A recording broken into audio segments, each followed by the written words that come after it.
Good evening प्यारे बच्चों। कल का क्वेश्चन था 92। A capacitor has air dielectric medium as dielectric medium at two conducting plate area 12 centimeter square.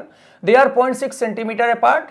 When slab dielectric having area 12 centimeter 0.6 centimeter thickness is inserted between the plates, one of conducting plates has to be moved by 0.2 centimeter to keep the capacitance same as previous case. The dielectric constant of slab. बच्चों पहले यहां पर air fill up है।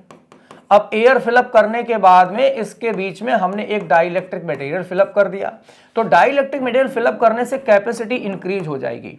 अब इन्होंने ये बोला है कि कैपेसिटी हमें फिर से इसी के इक्वल मेंटेन करना है, यानी कि जितनी कैपेसिटी बढ़ी है उसको डाउन करना है। तो इसको डाउन करने के लिए ये वाली प्लेट थोड़ा सा हमने आगे मूव करा दी। तो आगे कितना मूव करा दी? Suppose that the distance move करा दी। भाई यहां पे प्लेटों के बीच की डिस्टेंस डी थी, अब आगे मूव करा दिया। जब हम यहां पे प्लेट को आगे बढ़ाएंगे तो डी बढ़ेगा, तो कैपेसिटी जो बढ़ी थी वो कम होकर के फिर से इसके बराबर आ जाएगी। तो मान लो डिस्टेंस हमने डी डैश और इंक्रीज कर दिया, तो इसका फार्मूला होता है, अच्छा यहां पे थिकनेस टी हो गई डाइलेक्ट्रिक मटेरियल की, तो इसका फार्मूला याद रख के K इज इक्वल टू होता है T upon T minus D dash. बस K निकालना है तुम्हें। थिकनेस यहां पर हमें मालूम है, थिकनेस हमने कितना रखा है?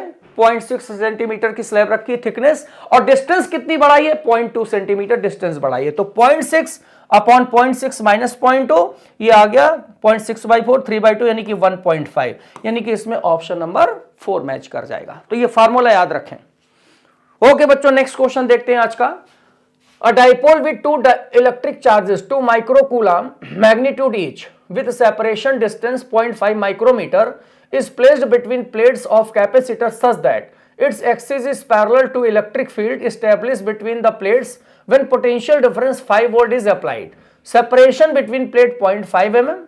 If dipole rotated 30 degree from axis, it tends to realign in direction due to torque. The value of torque. बहुत अच्छा क्वेश्चन है, 2025 में पूछा गया है। टॉर्क की वैल्यू बताना है बच्चों, इसका जवाब दीजिए। मिलते हैं कल नए क्वेश्चन के साथ और इसके सोल्यूशन के साथ। ओके बच्चों, थैंक यू, गुड नाइट।